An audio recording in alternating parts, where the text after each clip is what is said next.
goes contrary to the rules of the examination will be brought to book. We should urge all candidates to abide by the rules and regulations of the examination, because once they learn of the examination, they should be able to answer the questions, and they should always bear in mind that they can pass their examinations without cheating. Mame Agnes Kujo amana no ensi hɔ a ɛde adesrɛdeɛ kɔma awofo akyerɛkyerɛfo ɛne obi bia ɛbɛn humasua a ɔkyɛfa wɔ mu sɛ obi bia mo asɛ ɛbɛyɛ nsɔhwɛ ɛkɔ so wɔ afei mu no ɛbɛtumi akɔ awie wɔ abra yɛnte kukurume ana yɛnte jami bia. All arrangements for the smooth conduct of the examination has been done before the examination started. Supervisors were briefed, question papers were printed, packed, and have been distributed. All the needed stationery has gone to the schools. Our depot keepers are at their various depots where they are distributing the questions to the supervisors who come there to pick the questions with the police escorts. We are also monitoring the examination,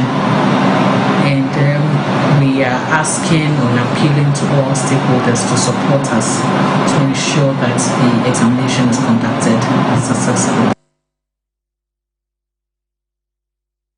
Yeko ensɛmfo from na Ghana mampani dada John Dramani Mahama ɛwɔ NDC fo dwumadie bi ase ɛna ɔde nsɛm ato dwa wɔkyerɛ mu sɛ wɔman Ghana sɛsɛ ahokyerɛ ya ɛwɔ mu ya obi pa no ho kora wɔnhu n'asene mu no wɔde so buo ni nyinaa ɛbɔ besia bɔ ya aban aburu bebrebe no ɛno ɛna ama ahokyerɛ abɛyam yɛkɔm.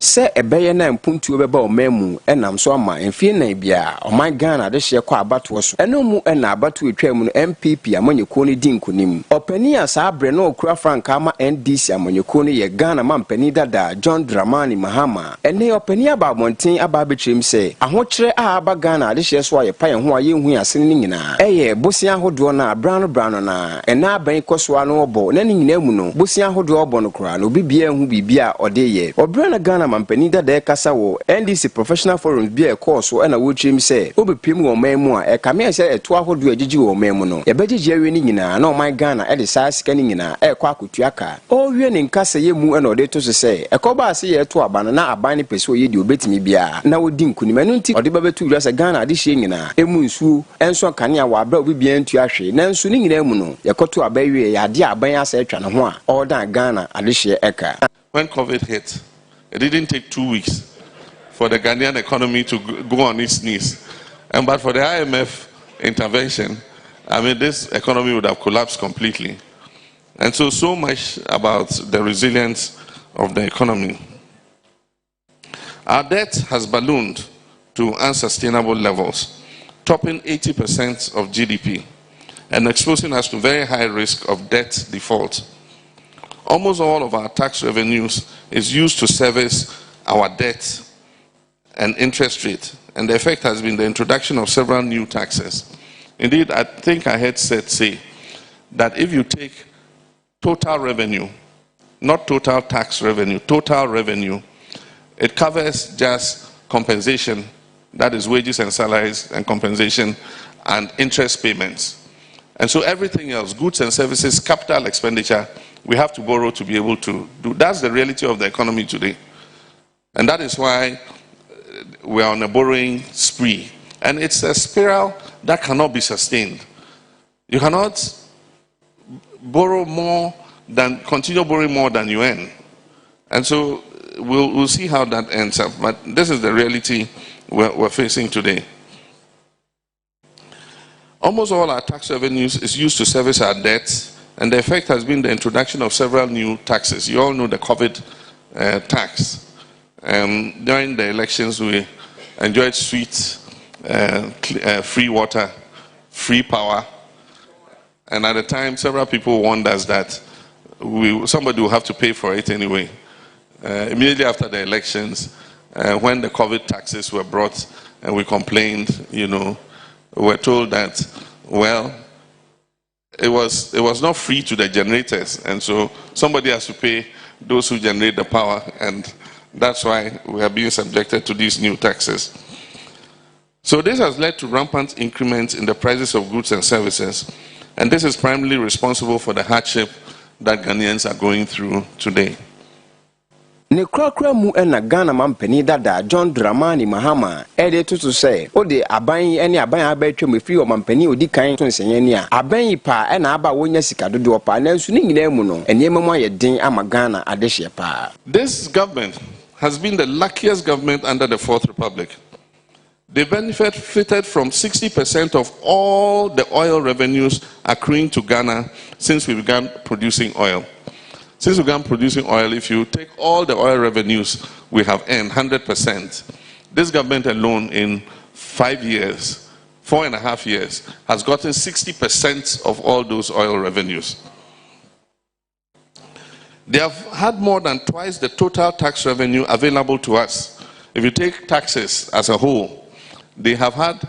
100% more in terms of tax revenues than any of the previous governments before.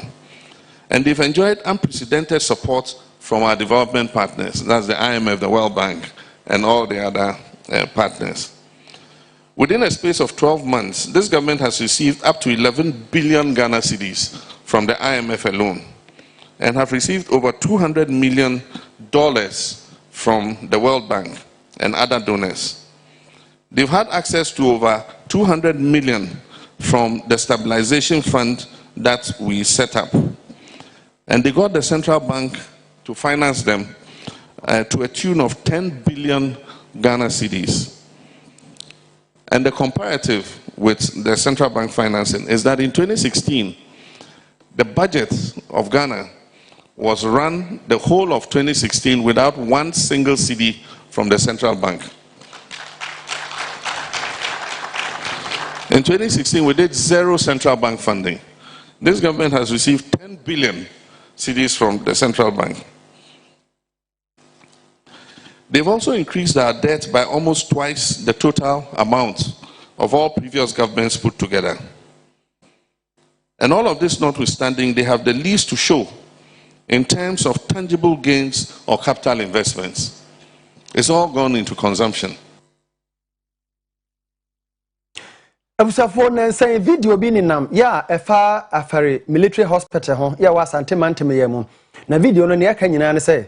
ye woni ma bi e wa hospital ho a ya jagu awia mu ama ensuo bu no awia e hye no ya kyese e say a omo yansika ene ye de akoto sa ne ma ne so e ba sa no adwumaku a wo mo e na afare hospital omusie no eye irrigate the invest for e de aba betu dwa say Baby asa video ni free bia no omu tu egu so a omu di akire na omu nsa ka nipa kora wo de video no ba bonten na ekwan bia so omu de be court do ne ye bon komo ye engineer ono e wo ho sisi a ye frɛ no Ahmed Shama Adia ba kwa na watwi mu ebeje ne ho sekyereme na eye video bia na enam bonten se afare military hospital Ghana ba ayenhwe ha ama mfidi ahodo a ewie dwumadi ne ye de be ye dwuma ho no egunsuo ma ewie egbo agum ye nam so ema oswafo a ohwe bambo ho nsem so ene nsɛmtwɛfo kwa pro eno mu na contractor dwumadi ne hye ne nsa irrigate the invest aba bonten aba betwem se ne ye ya oni akro nam kwati kwan so betwa mfoni na ne enim nyina odi abamu a odi aba betu yase amfana nyina ama adehye hu na wasa agudwumaku nanim ase wa bra ne kura bi anim no boabo ho ase be ya obetimi de saa oni akro na kwakopie mu asem ne bia na Ghana mra ene na di wo bra ani a wona ye site contractor Ahmed Shama ene nsɛmtwɛfo kasa ne wotwem se omdwumaku na waye nhyehyɛ ya to ho asempo bibia percent obepie mu afai military hospital ho obi samsem bia na nka woni ya no wakonya pa to the building, and the building is behind this building. So when we move it, we bring a crane to boat here and load it and put it in its position. So must be beside the building. But it's an outdoor. It's outdoor unit, and there's no problem in it. And also, we have finished many hospitals like Wa, like Gaest, Nusuku, Tufu Braso, Tepa. You can go in a hospital with this, and you see it's already outdoor unit. Okay. I hope this clarifies. Are you considering any legal actions against? Of course, we keep EduJet, we keep our rights to take the legal actions against such incidents. Okay, because we don't accept someone to come to our reputation and use misleading information, and this is not acceptable from our side. We don't have any medical equipment outside,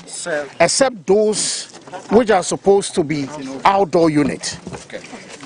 If you look at here, is the same equipment recorded in the video, is the same position. We didn't change anything.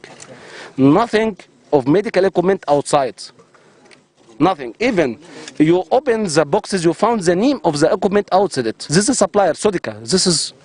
air handling unit. It's extractor fan, is system for HVAC, not for medical.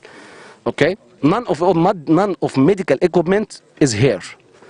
And I show you inside the buildings, the medical equipment, either inside the buildings or in our bonded warehouse in Tema. Asante mantem so afo nyamfo simono semensa enka se yimu no so de to se e se Ghana de hye nyina hunu se ekoba se esi ayasabia bi wi a na enkyere se bi a ye bie ne nano na e be hya ase aye adwuma ne nyina mu no afi kura na aban be ye ntete ama ona obekwa akoye adwuma ho ne nam so ama okoye adwuma a watimi aye ne nam so ade empuntu ani ayaresa ama ade hye se yesi hospital na ye wi a ne ka se ne contractor no abedane hospital no ashe abansa eno nkyere se wo de hye abaninsa na kina obi yare a no oba hospital ana ye kofa doctor fo ade kina na omo betrem ne mo man hye ya hodo ne ne ba bi ho a e wo se yeye ansana watimi ama yarefo aba na emfidie na ba na emfidie foforo ena nipa no omo ba di emfidie be yadwuma no so mo kyere mo kwan a obefa so ayusu afidie no de wo se wo ye ene ne ni se wo ye se ne be ya afidie no e be che aman na yenya so emfaso ye call ensem fufromu na kwanchefo penana se kofa by Emma Boshaba group of companies ya Promise Broadcasting Limited PBL Oyerepa television no Oyerepa FM eka ho bie owura na owura yere ageman omadi dwumadie sonku bia na watwe etwa mu na ede ba na wieye e na omudi si ho edi dwuma no na ndi nyina ene se woware ye no emfie aduonu enum nti wo hye ho fa sonko ekwan so owura Emmanuel ageman dua ya wo ye yesamfo akeka ne masiani efa aya afidi de ya eye mfie aduonu enum no ehona ye nhwe se de koe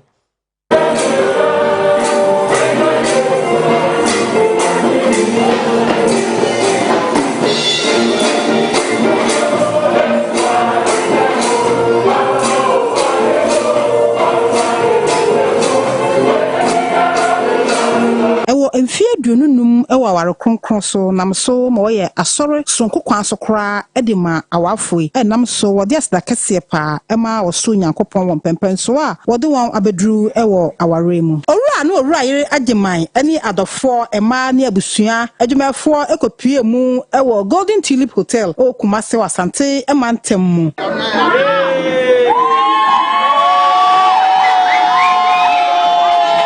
ho eno okoshe wondo ne mu kenakora anase ye ni gie sonko kwan so kora a chese cases ene mfia no nyina so epiepie mu ho a na eye ni gisem kora ewo ho na enu achi no owura ni owura yere ageman ebepie mu ewo Oyerepa TV and radio dwumadi a wato ne din se aware mu nsem wa abra odo doctor mame afie nya kopapa bi eti adwom mehu odenya shako yey mehu odenya shako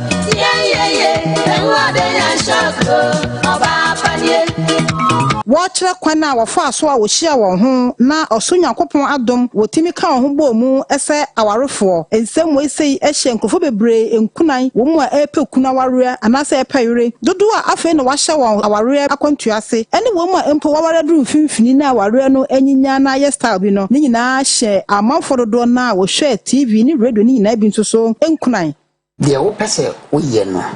na obona ase ona mutuo bi a wo pese wutuo no obone fo ni ho pe no hu se ho ya on so asha si ho kwai na nsem we say ekoso no na esa kwai say asa ene enigie enyim to nyina so ennamu a we ede enigie kase sonko kwa so kora ebre omanfo ni nyina mu no wo fa so ede asda kase so esa ma so nyankopon bio say pempenso wo do madum eye na dumara kwa ne senti wo kire ni so pa sonko ede ma wo so nyankopon na no krokra mu kra no empanufo a eda Promise Media a pastor nuakon ene yewura Eric Ahen eso eka ho bie no ede cake kase pa ebai ede be hye aware no mu kena ekire aniso eni gie eni ni nyina mu no so no odosronko a awarefo anya no mo so adebi eta wo machi no ede kire afoforo eni awarefo yi obani ni hini I said to be inside some so inside any ekire many Chiamano, about Betua, and who they are shocked.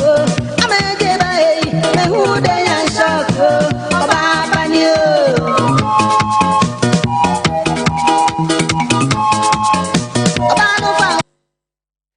Yama Oyerepa eni okunupa aware so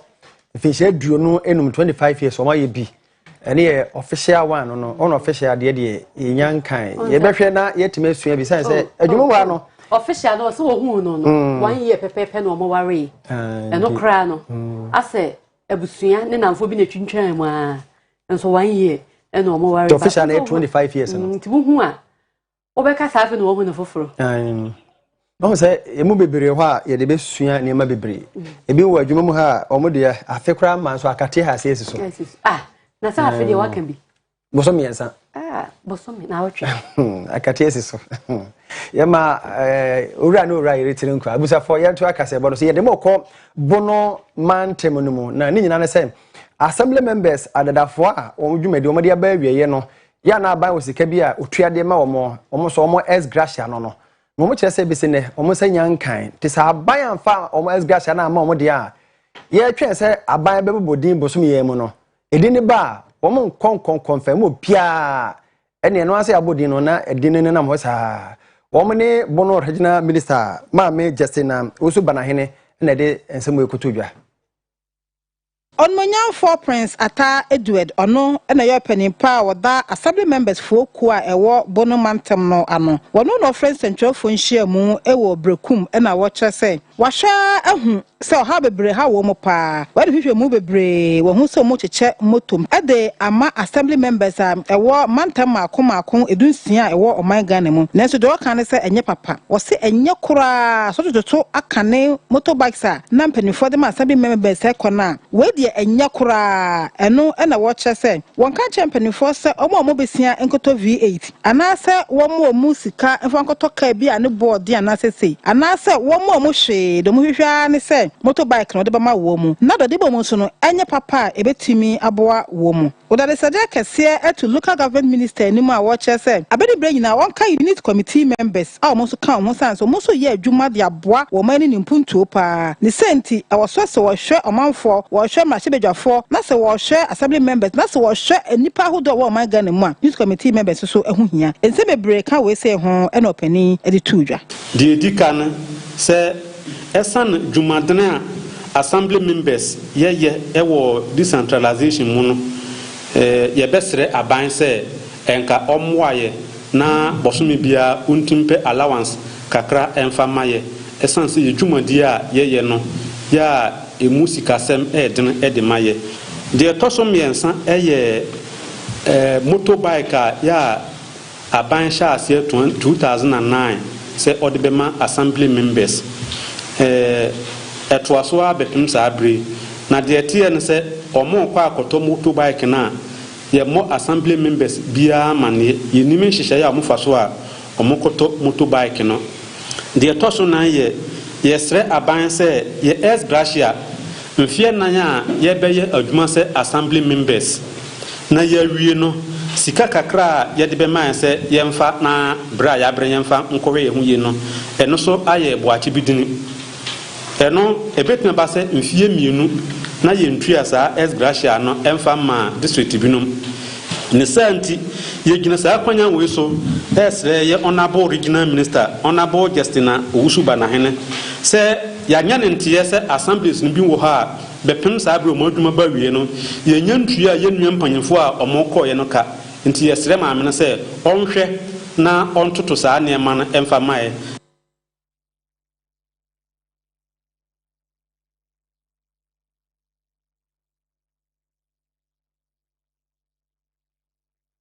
ya de kasiaba no kwankran pumpuni mancham emu na ga west mensin emu eye agin kotoku brono ya yefre ne ni kwe trauma o kwaso hene ya wo ho ye na na kwaku agiri o de afutuo ma mabun se ewiase ye se wo fiti preko pa wo se a emoja na e ba asa na mabun e ba na pre ya obi epentem anya no ho se e ba ne se mo akora eno eni akunkum eni awudie bebrebe a e koso no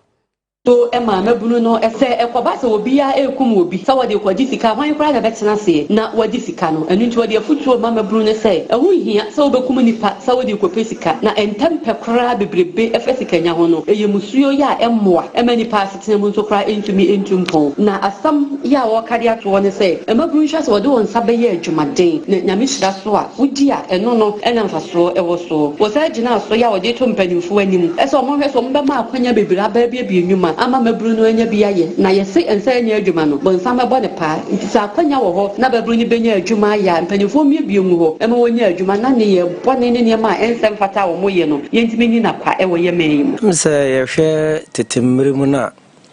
nti se enemre mu mse enemre no o hwe de we a o man no mu aye ne sikasem ne ade no ni nyina na kofa se nyama no aba yen kola no anase yen nuano mon ketwa no sese no aise omo no amasika sebe no adi won anim asen sebe yen panyinfo no kurampo na wo hwe se ne ekoso no ne ade na ehawo yen bebre one wo hwe de we a nyama koso obia pesikasho ntinka ye besre se wonga sebe ska wo monsem anase kakra wo mo hon anasa ban no bebie nwuma ama youth no nanka youth na anya adwuma ye me sure se anka se nya manema no etumi koso ya anka ebebrase ze teteni nyina yete batin sisi na se akwaye common too much ensa anya adwuma na yeden enidi nti wanka se ebia sikaduro ene endidi nti me se adwumaden wo bre wo moja ne yi adwuma end of the day no won sabe ko wa no yede kasebo no ekọ sepase ye no ewo atwoma ngobiaja south mensirim wasante mantem yemum na Assemblies of God asore ewo ho no eye Word of Life Assemblies of God so for penny oda no ene Reverend Lawrence Inkum ode atodwa se omaimu sakasaka ekoso bambo a enkoyi nyina no yemfa sobo no emo omaimu amanyofo Osofopenia oda Word of Life Assemblies of God asafoano ewo ebuakwa sepase no atwuma nwabiaja South mensimu eye Reverend Lawrence Inkum ede ensembi atugase akunkum ene awudi a ekoso ewo omaimu no yemfa sobo no kase no emo amanyofo isitu ne NDC enafe NPP ochese ekwan a amanyokoi efaso eyi eye wona eboye ho ban no enya ade a ekoyi ose omankasa eba omohwe ye owo om party mu ena omayi no se ne be ya bibiba omo betumi agina abo wonom eye party no eho ban enti ekwan a omo faso eyi saa abambofo no enya ade se eboa na yenhwe na abanmra mu na yemfa kwantrodo no so na yentumi nyi abambofo eno ene betumi aboa ema oman no etumi etumpon ode ne ekoso ewo adwira a afsrafo ekotutu etuo ena afei emofra oche won ewo kasoa se won so wakwakwedi ewuo no eye example se emofra nketwa etise yi so butumi die wu na se asojafo nso ewo se wonom ekokopata abra basabasa ye ekoso so mo so ekotuotuo na se entumi nte hu asem papa bia de a na chese omai ne bambo no ewo fom enenti no aban enhwe na wonfa ne nan si fom se ne be ye a bambo ho nsem ebetumi akoso ewo omai mu yie na omunyai se party fo ena ofa won edi won wura eye bambo enwuma mu no now woma ba amayofo na egu man no omu man no kwawo omo ba se be my freedom famudi by say be my nijie na sanye mo we nyina be my yedie sanye mo we nyina de ba ene bambo in fact say meniji na me ni bamba enijie ne kosisen won mo ayen I trust ye faith in them no won mo na wase mo ye den won hwe yeso won ni security personnel e wo mayimu one amayofo so and a woman so employ security personnel, right? So therefore omo employ no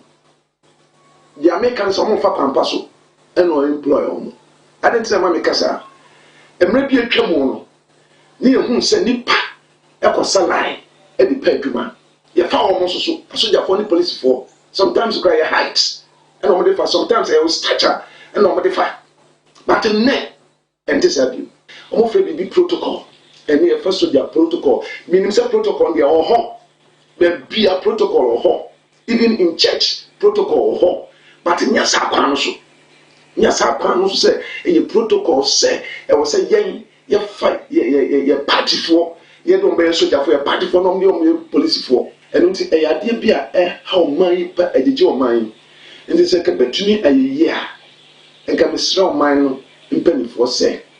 wo mo na ehwe so nti wo mo ye bibia wo mo nye balance yade kasia ne kobono mantam emu na sunwan east mansimu na ye kogina kuro bi wo ho a ye frɛ ho yawsai na omanfo osupa omu kyerem akuadwuma na omu ye wo honom na ayasabia ba akopa bi a methodist fo adom won abesie no omu kyerem a sese ne tebia no enye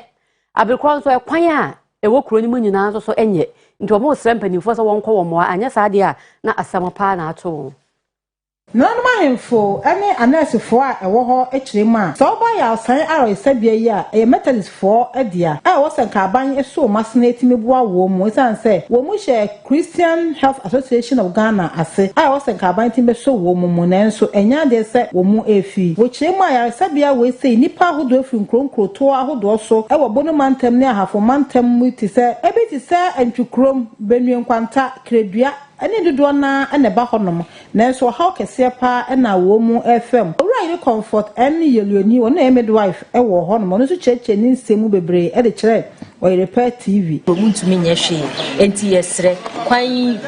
omubedwi so ache mfie nan echi ye hu contractor wo so ufri ye ha ekọ Doma municipality contractor wo so ye adwuma ye ha kakra ye kobo sunyane mu no eno na contractor ni so yesre aban so moa na ye kwan ni de edi enya pa na me so ye ha wo kase no pa as a community health nurse wo ha ne se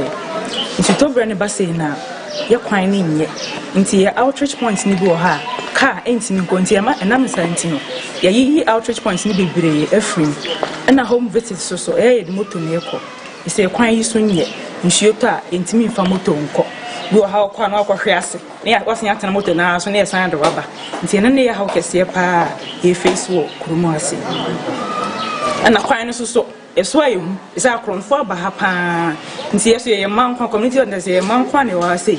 ye kwa ye show say be ko nti ama ye ntimi nko muru anko atwa ye ho ahia una kwa na muru mu nko ano ha kosi nti ama ye so ye mankwa ye ntimi nko nti ama adwuma ne ayedin pa work no so ye ha kese ye pa workshops bi beba ono ba to online e betwam kura ansa na ebia wo kokroma wa kwa ya de no ho sesa omo organize workshop nti ama workshops bebre ho aye nko nti nyuma ne bebre ho kwa ye hu na ya dan ya pempa asua nti ne ya ha kese pa wo krom ha se onye ya dom na ye kwan o meye ma ye se de be ya ye betimi arochi nkofo bebre wo nkura ne biase na afin so network no so omo modern na on MTN fo na se Vodafone bia embe kasa na mo mbesi network ni bi ma se de be ya enso bibia e koso a ye beti ye se bibia ye online aba phone time quantity omo mbesi bi wo ha se de be ya bibia ni ayo so ye be update